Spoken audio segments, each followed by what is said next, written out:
Isang aktres na biglang naglaho sa spotlight. Isang kontrobersyang yumanig sa buong showbiz. At isang pagbabalik na muling pinag-uusapan ngayon? Ano nga ba talaga ang nangyari kay Yen Santos?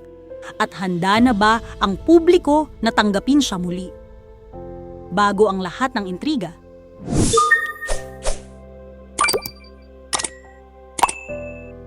kilalanin muna natin kung sino si Yen Santos. Ang kanyang tunay na pangalan ay Lilian Santos, isang simpleng probinsyana mula sa Cabanatuan City. Tahimik, mahiyain, at malayo sa tipikal na ugali ng isang artista. Taong 2010 nang sumali siya sa Pinoy Big Brother, Teen Clash 2010. Nakilala siya bilang tahimik pero may lalim. Hindi siya ang pinakamaingay, hindi siya ang pinakabibo, pero may kakaiba sa kanya. Isang presence na hindi mo maipaliwanag. Kasama niya rito ang eventual big winner na si James Reid. Paglabas niya ng bahay ni Kuya, hindi naging madali ang lahat. Walang instant fame. Walang biglaang kasikatan. Dumaan siya sa maliliit na roles. Mga eksenang halos hindi napapansin. Mga pagkakataong kailangan niyang patunayan ang sarili niya sa bawat eksena.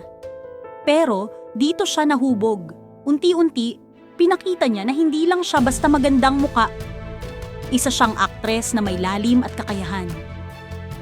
Hanggang sa dumating ang mga proyekto tulad ng Pure Love at lalo na ang Halik.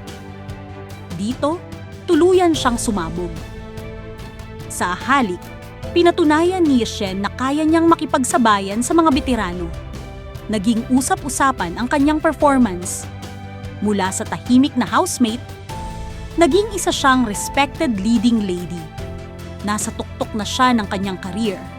Kilala, hinahangaan, at may solidong pangalan sa industriya.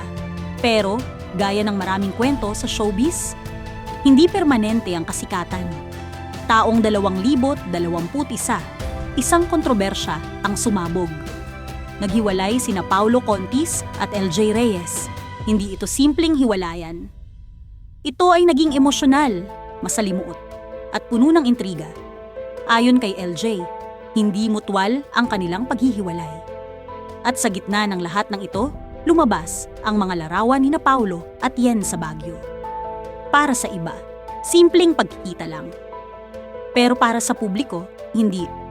Dahil sa timing, nagduda ang marami. Naghusga ang karamihan. Tinawag si Yen ng kung ano-anong mabibigat na salita. Third party, homewrecker. At sa halip na lumaban, pinili niyang manahimik. Isang desisyon na hinati ang opinyon ng publiko. Pag-iwas ba? O tahimik na pagharap sa gulo? Habang si LJ ay lumayo at nagsimula muli sa Amerika, si Yen naman ay unti-unting nawala.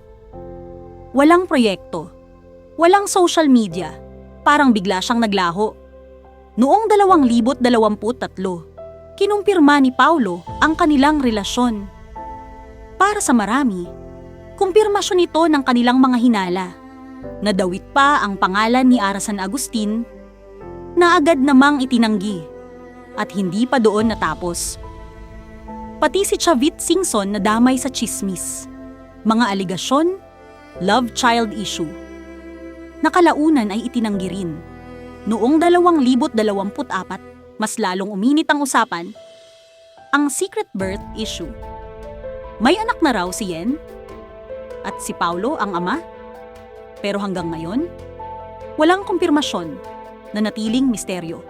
At habang si LJ ay tuluyan nang nakamove on at masayang namumuhay sa Amerika, si Yen naman ay tahimik na lumalaban. Noong 2025, nagsalita siya, hindi bilang artista, kundi bilang isang tao. Inamin niya ang kanyang pagkakamali. Humingi siya ng tawad. Tinawag niya ang kanyang nakaraan bilang isang nightmare. Dahil sa emotional stress, umabot sa 72 kilos ang kanyang timbang. Pero hindi siya sumuko. Sa loob ng 4 na taon, unti-unti niyang inayos ang sarili niya. Nagbawas ng 21 kilos. Nabawi ang kumpiyansa. At higit sa lahat, natutong tanggapin ang kanyang pagkakamali. Ngayon, taong 2026. Bumabalik si Yen Santos. Hindi bilang dating Yen, kundi bilang mas matured, mas totoo, at mas matatag na bersyon ng kanyang sarili. Pero, ang tanong, sa mundo ng showbiz, sapat na ba ang pagbabago para sa second chance?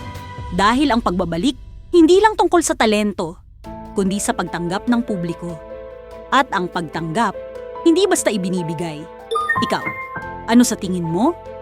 Deserve ba ni Yen Santos ang second chance? Comment mo sa baba.